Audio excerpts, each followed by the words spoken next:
ये सत्य घटना है। परमात्मा कबीर देव जी के सह शरीर इस भूलोक को छोड़कर सतलोक जाने की इस लीला को करके उन्होंने सिद्ध कर दिया कि वे ही सच्चे और पूर्ण परमात्मा हैं। कबीर प्रभु की ये लीला हमें ये संदेश भी देती है कि परमेश्वर किसी धर्म या जाति के बंधन में नहीं बंधा, वो तो सबके लिए एक है। और अगर किसी ने सतभक्ति की है तो पृथ्वी के चाहे जिस भी कोने में शरीर छोड़े, वो अपने पुण्य कर्मों के प्रताप से उद्देशित लोक को ही प्राप्त होता है। ये बात उस समय की है जब ये कहा जाता था कि मगहर में मरने वाला नरक में जाता है और अगले जन्म में उसे गधे के रूप में जन्म लेना पड़ता है। इसके अलावा ये भी कहते हैं कि अगर किसी को मोक्ष चाहिए तो उसे काशी आना चाहिए और वहीं अपने प्राण त्यागने चाहिए, जिस कारण से मोक्ष अभिलाषी वृद्ध लोग अपना अंतिम समय अपने अपने पुरोहितों के घर काशी व्यतीत करने के लिए, निवास करने के लिए आने लगे तथा पुरोहितों को उनके खाने के रुपए तथा पुरोहितों की पूजा अलग से प्रति महीना देने लगे, जिस लालचवश काशी के पंडों ने वृद्धों को अपने अपने घर पेइंग गेस्ट के रूप में रखने लगे। एक एक पुरोहित के घर 10-10 वृद्ध हो गए। कोई रोगी तो कोई अन्य परेशानी से ग्रस्त होने लगे तो उन लालची पंडों ने मीटिंग करके षड्यंत्र के तहत वृद्धों को मारने के लिए गंगा दरिया के किनारे एक करोंत यानी आरा लगाया।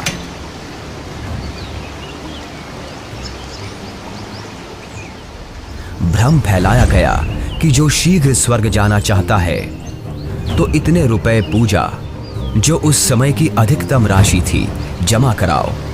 श्रद्धालुओं ने वृद्धावस्था के दुख से छुटकारा पाने के लिए तथा स्वर्ग जाने की भावना से वह महंगी फीस भी देने लगे। उन पंडों ने आदमियों का आरे से गर्दन काटने का पाप सिर पर ले लिया। पंडों के षड्यंत्र पर विश्वास करके वृद्ध अपने बेटों से काशी में प्राण त्यागने के लिए आग्रह करने लगे। लेकिन पिताजी, अभी आपकी और माँ की आयु ही क्या है? अभी तो आपको अपने पोतों का ब्याह देखना है, उनकी संतानों को अपनी गोद में खिलाना है। देख बेटा, जिंदगी जीने का लालच तो कभी खत्म नहीं होता, और वैसे भी अपने जीवन में हमने अपनी सारी जिम्मेदारियों को पूरा कर लिया। अब जब भगवान के पास जाना ही है तो देर क्यों करना? हमें काशी में पवित्र करौंत लेने में स्वर्ग की प्राप्ति होगी। लेकिन पिताजी, काशी में लगे उस करौत के नीचे आकर मरना तो आत्मदाह हुआ ना? अगर उस आत्मदाह से ईश्वर मिलते हो तो क्यों ना आत्मदाह किया जाए? और वैसे भी यहाँ मगहर में मरने से तो हमें मोक्ष मिलेगा नहीं। अगर हम यहाँ मरे तो अगले जन्म में हमें गधे के रूप में जन्म लेना पड़ेगा। क्या तू चाहता है कि तेरे माता पिता का अगला जन्म गधे के रूप में हो?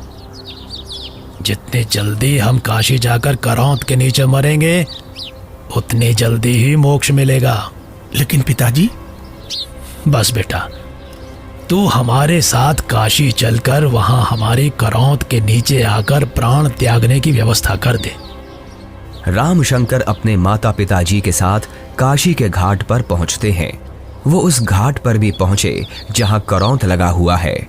करौंत से थोड़ी दूर पर ही खड़े होकर वो सभी देखते हैं कि गंगा नदी के किनारे करौंत वाली जगह है। उसका हैंडल करौंत से थोड़ी दूर पर एक मंदिर के पास है जो गुप्त है। हे ब्राह्मण, मुझे भी मोक्ष को प्राप्त करना है। ये काशी है और यहाँ मरने वाला हर व्यक्ति मोक्ष के लिए ही आता है। लेकिन मैंने अपने जीवन में बहुत सारे पाप कर्म किए हैं। इससे कोई फर्क नहीं पड़ता है कि मरने वाला व्यक्ति पापात्मा है या पुण्यात्मा।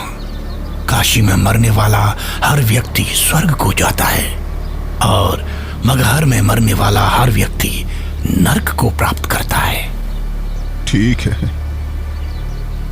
मुझे भी इस आरे के नीचे आकर स्वर्ग जाना है। 50 मोहरें लगेंगी। ये लो। ठीक है, तुम तख्त पर लेट जाओ। मैं भगवान से प्रार्थना करता हूँ कि वो आपको स्वर्ग में जगह दे। हे परमात्मा, इस आत्मा को अपने चरणों में स्वर्ग में स्थान देना। बहुत सारे लोग मोक्ष के लालच में पैसे देकर आरे से कट रहे थे। कुछ माता पिता अपने पुत्रों से अनुरोध कर रहे थे कि हमें भी आरे से कटवा दो ताकि हम जल्दी स्वर्ग चले जाएं। इस प्रकार रामशंकर भी लाइन में लगकर करौंद के पास आता है और अपने पिताजी को करौंद पर गर्दन रखते हुए देखता है। तभी पंडा इशारा करता है। दूसरा पंडा हैंडल घुमाता है लेकिन हैंडल उलझ जाता है। थोड़ी देर बाद पंडा कहता है कि अभी भगवान ने आपकी कुर्बानी स्वीकार नहीं की है, कुछ दिन बाद फिर से आना। तभी हैंडल घुमाने वाला पंडा करौंद को ठीक करके इशारा करता है कि अब करौंद ठीक है, अगले का नंबर लगाओ। इस तरह फिर उनकी माता का नंबर आता है। उनकी गर्दन कट जाती है।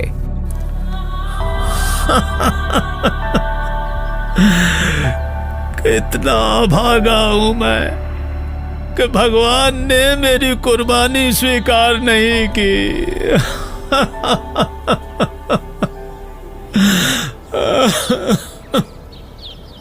कबीर परमेश्वर जी इस भ्रम को दूर करना चाहते थे कि सच्चा भक्त किसी भी स्थान पर प्राण त्यागे वह उद्देशित लोक को प्राप्त होता है।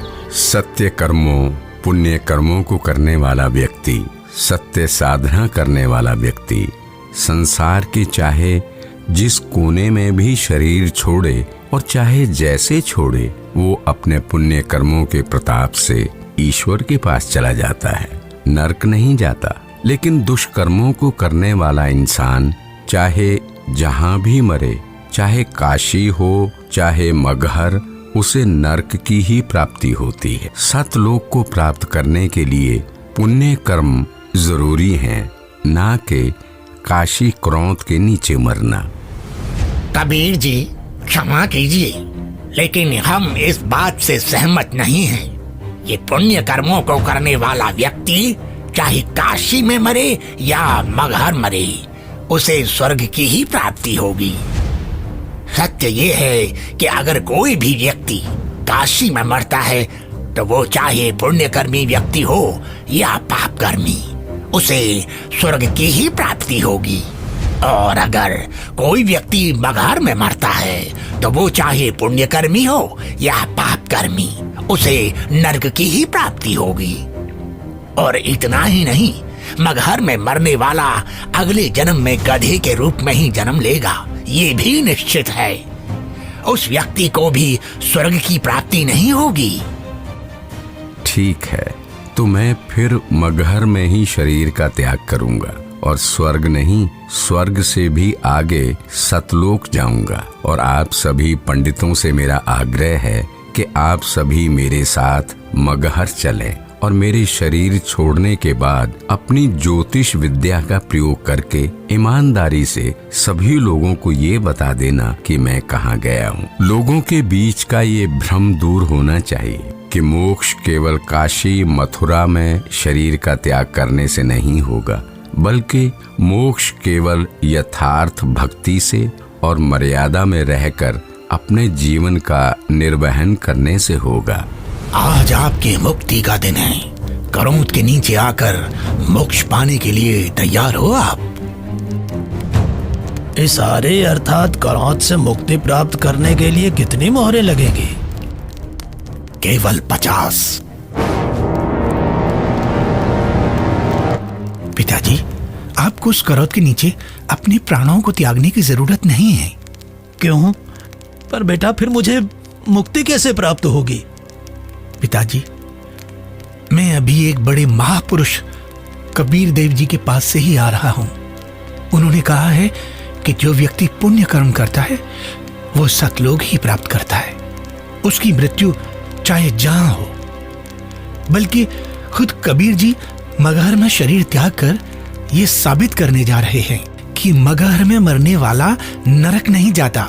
यदि उसने सत्कर्म किए हैं तो वो भी स्वर्ग ही जाता है।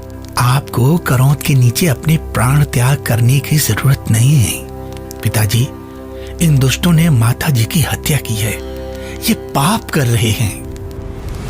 अरे अरे, ये क्या कर रहे हो? कबीर देव जी को ज्ञान नहीं है। तुम्हारा दिमाग फिर गया? ज्ञान नहीं है? वो तो साक्षात परमात्मा हैं। तो ठीक है, हम भी उनके साथ मगहर चलते हैं और देखते हैं कि उनकी कही गई बातों में कितना सच है और कितना झूठ।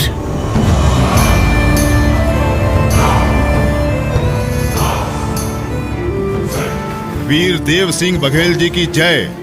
महाराज, हमें ज्ञात हुआ है कि कबीर देव जी अपने शरीर का त्याग करने के लिए मगहर जा रहे हैं, लेकिन हमने सुना है कि मगहर में जो भी अपने शरीर का त्याग करता है उसे कभी स्वर्ग की प्राप्ति नहीं होती है। कबीर देव जी तो साक्षात परमेश्वर हैं और वो शरीर का त्याग चाहे जहां करें। ये मगहर में प्राणों को त्यागने की लीला वो इसलिए कर रहे हैं जिससे जनमानस को ये संदेश दिया जा सके कि आपको स्वर्ग की प्राप्ति होगी या नहीं, ये आपके पुण्य कर्मों पर निर्भर करता है, न कि मरण के स्थान पर।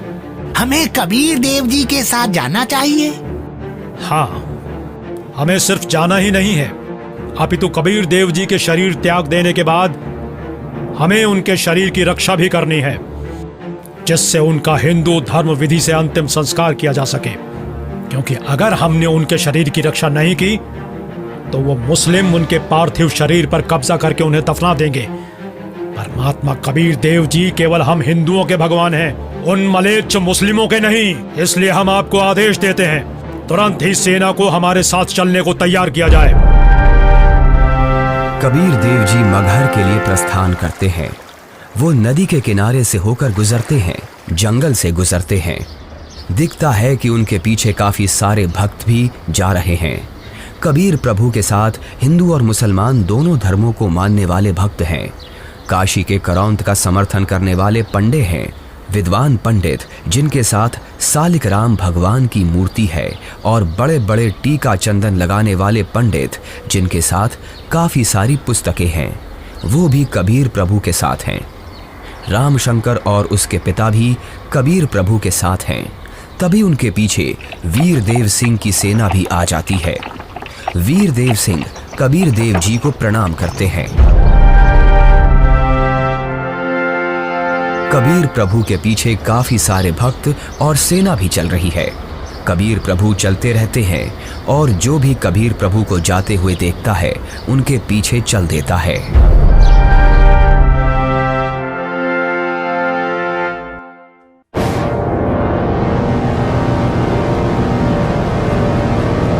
सलाम वालेकुम नवाब बिजली खान पठान साहब। वालेकुम अस्सलाम। कहिए, क्या खबर है? जी नवाब साहब, हमें पता चला है कि खुदा के रूप हमारे पीर कबीर जी महाराज मगहर आ रहे हैं, और सुना है कि वो यहाँ अपनी रूह को अपने जिस्म से आजाद करके सतलोक को रवाना हो जाएंगे। क्या? फिर तो हमें इसी पल कबीर जी के पास पहुंचना होगा, और कबीर जी की रूह के इस दुनिया से जाने के बाद उनके जिस्म को अपने कब्जे में लेकर इस्लाम के रिवाजों से उनके शरीर को धरती में दफन करना चाहिए।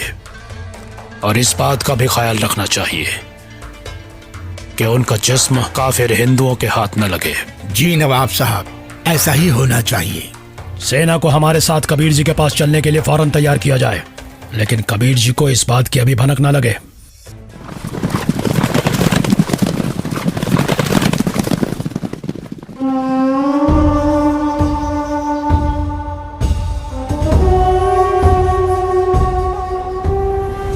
लगता है कबीर जी के जिस्म को पाने के लिए काशी नरेश वीर देव सिंह भी अपनी सेना लेकर आया है, लेकिन हमें किसी भी हालत में इन हिंदू काफिरों को कबीर जी के जिस्म को पाने नहीं देना है। आपके आने का मकसद हमें पता चल गया। पीर जी, बिजली खान आपकी क्या खिदमत कर सकता है? मैं अपना शरीर त्याग करने से पहले स्नान करना चाहता हूँ। जी, हम अभी आपके नहाने के लिए साफ पानी की व्यवस्था करते हैं। नहीं, मैं किसी बहते पानी के दरिया में स्नान करूंगा। बिजली खान। पीर जी, यहाँ एक दरिया बहता था जिसका नाम आमी नदी था, लेकिन पीर जी, शंकर भगवान के श्राप के कारण उसका पानी अब एकदम सूख चुका है। चलो दिखाओ मुझे वो आमी नदी कहाँ है। जी पीर जी, चलिए। कबीर देव जी, वीर देव सिंह, बिजली खान और उनके सेना और बाकी के भक्त उस आमी नदी के पास पहुंच गए। कबीर देव जी ने उस सूखी हुई नदी को देखा। कबीर देव जी ने अपने हाथ जोड़कर प्रार्थना की और फिर अपने हाथों को हवा में ऐसे लहराया जैसे कि वो नदी को बहने का इशारा कर रहे हों। कबीर प्रभु के ऐसे इशारा करते ही थोड़ी दूर पर नदी की ही जगह पर एक जोर से धमाका हुआ और धरती के अंदर से पानी का सैलाब निकला। ये देखकर सभी लोग चौंक जाते हैं और सभी भक्ति भाव से भरकर कबीर प्रभु को देखते हैं और अपने हाथ जोड़ लेते हैं। पूरी नदी में पानी भर जाता है। सभी लोग खुश हो जाते हैं। कबीर प्रभु की जय, कबीर प्रभु की जय, कबीर प्रभु की जय। आदेश दें प्रभु। हुक्म दे मालिक। मुझे 2 सफेद चादरें चाहिए, एक बिछाऊंगा और एक ओढ़ूंगा। जो आज्ञा प्रभु। इसी क्षण 2 सफेद चादर यहाँ लाई जाएं। कोई और आदेश दें प्रभु। बिजली खान, तुम सेना किस लिए लाए हो? वीरदेव, तुम किस लिए सेना लाए हो? प्रभु जी, हम आपके शरीर को इतना मलिच्छ मुसलमानों के हाथ नहीं लगने देंगे। इन्होंने अगर आपके शरीर को छू तक भी लिया तो इनमें से कोई भी जीवित नहीं बचेगा। हम आपका अंतिम संस्कार हिंदू रीति रिवाजों से करेंगे, तो हमने भी चूड़ियां नहीं पहन रखी हैं। हम भी अपने अल्लाह के स्वरूप पीर कबीर जी का जिस्म हिंदू काफिरों को नहीं देंगे और इस्लामी तरीके से पीर जी का शरीर को दफन करेंगे। और अगर ऐसा नहीं हुआ तो इसका अंजाम बहुत बुरा होगा। हम वीर देव की सेना से युद्ध करके आपका शरीर प्राप्त करेंगे, लेकिन अंतिम संस्कार हम मुस्लिम तरीके से ही करेंगे। मुझे नहीं पता था कि तुम सब मेरी शिक्षाओं को इतना ही समझ पाए हो। 120 साल हो गए मुझे तुम सब लोगों को समझाते हुए, फिर भी इतना ही समझ पाए हो। मुझे इतना ही जाना है तुम सब ने। आज भी तुम एक ना होकर हिंदू मुसलमान बनकर अलग अलग खड़े हो। मेरी चेतावनी है, अगर तुम लोगों ने आपस में झगड़ा किया तो ठीक नहीं होगा। तुम दोनों एक ही परमात्मा की संतान हो। तुम दोनों अलग अलग ना होकर एक ही हो। हम सबको एक साथ रहना है। मेरे सतलोक गमन के बाद इन चादरों में तुम्हें मेरा शरीर नहीं मिलेगा। एक चादर तुम हिंदू ले लेना और एक चादर तुम मुसलमान, और इन चादरों में जो भी चीज मिले उसे आपस में आधा आधा बांट लेना। आपस में लड़ाई नहीं करना, नहीं तो गृह युद्ध छिड़ जाएगा। मेरे जाने के बाद आपस में झगड़ना मत, ये मेरा आदेश भी है और विनती भी। कबीर प्रभु का शरीर मैं किसी को नहीं दूंगा। कबीर प्रभु के जिस्म को छोड़ने के बाद मैं इनके शरीर को अपने कब्जे में लेकर। सभी लोग हाथ जोड़ लेते हैं। अब वीर देव की आंखों से आंसू निकलते हैं। बिजली खान की आंखें भी नम होती हैं। दोनों एक दूसरे को देखते हैं और आपस में एक दूसरे को गले लगाकर रोने लगते हैं। दोनों सेनाओं के सिपाही भी एक दूसरे को देखते हैं। वहां खड़े ब्राह्मण लोगों की भी आंखों से आंसू गिरने लगते हैं। रामशंकर और उसके पिता के भी आंसू गिरते हैं। सभी लोग एक साथ कबीर देव जी के नाम का नारा लगाने लगते हैं। कबीर प्रभु की जय, कबीर प्रभु की जय।